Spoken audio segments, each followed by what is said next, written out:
తెలుగు రాష్ట్రాల్లో అతిపెద్ద lift manufacturer lifts ట్రై.com dealership కూడా ఇవ్వబడును. ఆర్థిక మంత్రి నిర్మలా సీతారామన్ ఫిబ్రవరి 1న బడ్జెట్ ను సమర్పించనున్నారు.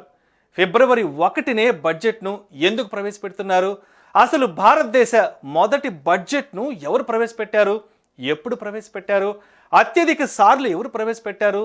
సుదీర్ఘ బడ్జెట్ ప్రసంగం ఎవరు చేశారు? బడ్జెట్ టైంలో హల్వా వేడుకను ఎందుకు చేశారు? బడ్జెట్ బయటికి లీక్ అవ్వకుండా ఎలాంటి జాగ్రత్తలు తీసుకుంటారు? భారతదేశ మొదటి బడ్జెట్ను ఆర్కే షణ్ముగం శెట్టి 1947 నవంబర్ 26న ప్రవేశపెట్టారు.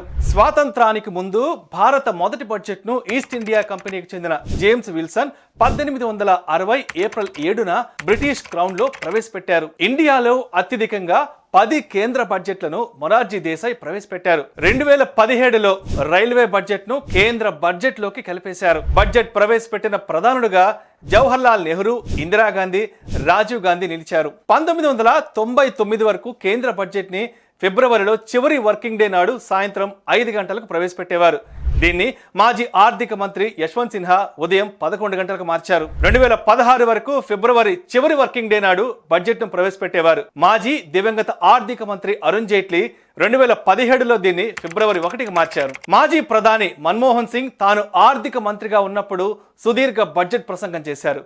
1991లో మొత్తం 18,650 పదాలు పలికారు. నిర్మలా సీతారామన్ 2020లో బడ్జెట్ ప్రవేశపెట్టి 2 గంటల 42 నిమిషాల పాటు ప్రసంగించారు. 1950లో కేంద్ర బడ్జెట్ లీక్ అయింది. అప్పటి వరకు బడ్జెట్ ప్రతులను రాష్ట్రపతి భవన్లో ప్రింట్ చేసేవారు.